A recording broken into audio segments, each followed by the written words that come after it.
Hello friends, welcome to defence matrix.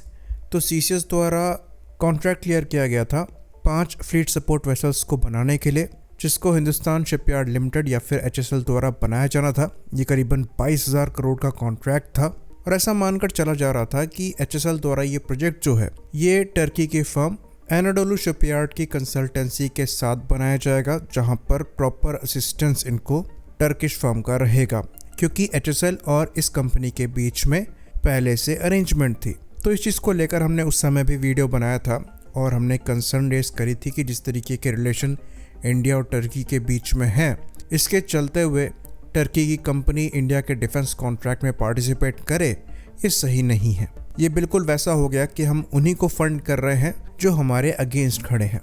तो 10 अप्रैल को steel cutting ceremony रखी गई थी इन फ्लीट सपोर्ट वेसल्स की, और एएनआई द्वारा इस मौके पर यह रिपोर्ट किया गया कि जो एचएसएल टर्किश फर्म के साथ अरेंजमेंट में थी इन शिप्स को बनाने के लिए, उस अरेंजमेंट को इस कॉन्ट्रैक्ट को असाइन करने से पहले ही ख़त्म कर दिया गया था। यानी कि इस कॉन्ट्रैक्ट में टर्किश फर्म का कोई भी पार्टिसिपेशन नहीं है।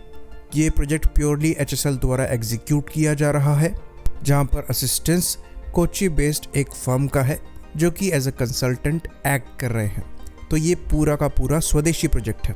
तो ये एक बहुत अच्छी न्यूज़ है। तो जो फ्लीट सपोर्ट वेसल्स हैं, ये एक वॉरशिप की तरह सोफिस्टिकेटेड नहीं होते, तो इनके लिए शुरुआत से ही असिस्टेंस लेना सेंस नहीं बना रहा था। ऑल्दो ये कॉम्प्लिकेटेड ज़रूर है, क्योंकि यहाँ पर इन शिप्स को मल्टीपल टास्क परफॉर्म करने होंगे, चाहे ये फ्यूल सप्लाई करनी हो, पानी की सप्लाई करनी हो, एमिनेशन की सप्लाई हो, या फिर डिफरेंट सप्लाई हो सकती है, ह्यूमैनिटेरियन एड असिस्टेंस हो सकता है, डिजास्टर रिलीफ मटेरियल हो सकते हैं, रिपेयर ऑपरेशंस में भी इनका इस्तेमाल किया जा सकता है। तो ये मल्टीटास्क के लिए इस्तेमाल किए जाएंगे और उसके हिसाब से इनको कॉन्फ़िगर भी करना होगा, जिसकी वजह से ये कॉम्प्लिकेटेड तो हो जाते हैं, पर इतने सोफिस्टिकेटेड नहीं है कि आप इनको खुद से ना बना सकें।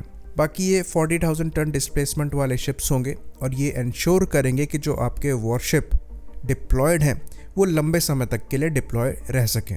तो क्योंकि इंडियन नेवी की जो स्ट्रेंथ है ये बढ़ रही है, नंबर्स यहाँ पर बढ़ रहे हैं, तो ये इंश्योर करना कि जो वॉरशिप्स हैं ये डिप्लॉयड भी रहे, ये उतना ही इम्पोर्टेंट हो जाता है। तो अगर फ्यूचर में Indian navy blue water navy बनना चाहती है तो ये फ्लीट सपोर्ट वेसल्स बहुत ही ज़्यादा नेसेसरी हैं। तो 5 के नंबर में इनको फ़िलहाल के लिए बनाया जा रहा है।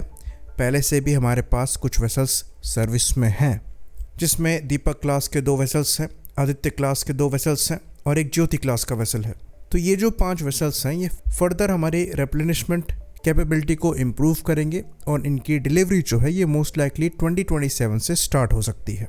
तो स्पेसिफिकली इनके कंस्ट्रक्शन के लिए एचएसएल द्वारा नई क्रेन इंस्टॉल करी जा रही है, जो कि फर्दर एचएसएल की कैपेबिलिटी को इम्प्रूव करेगा बड़े वेसल्स को बनाने के लिए। बाकी टर्की के लिए ये सीधा सीधा मैसेज भी है कि इंडिया किसी भी तरीके से डिफेंस टाइज तो टर्की से नहीं चाहता है। फ्यूचर का पता नहीं, पर फिलहाल के लिए केस यही है। साथ ही साथ ग्रीस से इंडिया के जो मिलिट्री रिलेशंस हैं ये इम्प्रूव हो रहे हैं, जो पहले एग्जिस्ट नहीं करते थे। साथ में दोनों मिलिट्रीज एक्सरसाइज कर ही रही हैं, जिसके अंतर्गत अभी 2 दिन पहले ही जो ग्रीक मिलिट्री के chief of Greece national defence general staff हैं, जनरल दिमित्रियोस शॉफिस, उनके द्वारा इंडिया विजिट किया गया और इनको गार्ड ऑफ ऑनर भी दिया गया। साथ ही साथ इन्होंने डिफरेंट डिफेंस इंडस्ट्रीज़ को विजिट भी किया, जो कि ये इशारा करता है कि फ्यूचर में जो इंडिया और ग्रीस के डिफेंस टाइज हैं ये और भी ज़्यादा मजबूत होने वाले हैं, और ये स्पेसिफिकली टर्की को दिमाग में रखते हुए ही किया जा रहा है।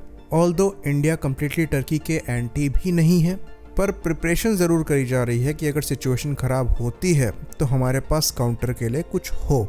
ग्रीस के साथ डिफेंस टाइज को इम्प्रूव करना इसलिए भी इम्पोर्टेंट है क्योंकि टर्की द्वारा पाकिस्तान के साथ अपने डिफेंस टाइज इम्प्रूव किए जा रहे हैं और फ्यूचर में ये पाकिस्तानी मिलिट्री के मुख्य डिफेंस सप्लायर हो सकते हैं। इवन प्रेजेंट में भी पाकिस्तान द्वारा कई डिफेंस इक्विपमेंट टर्की से लिए जा रहे हैं, और बात खाली इक्विपमेंट देने तक नहीं है, इवन ग्लोबल स्टेज पे जो जियोपॉलिटिकल सपोर्ट है ये भी टर्की द्वारा पाकिस्तान को प्रोवाइड कराया जाता है। तो फ्यूचर में आपको इंडिया और ग्रीस के रिलेशन बेहतर होते ही दिखाई देंगे, और अच्छी खासी पॉसिबिलिटी है कि कुछ इंपॉर्टेंट वेपन्स भी इंडिया द्वारा ग्रीस को सप्लाई किए जाएं।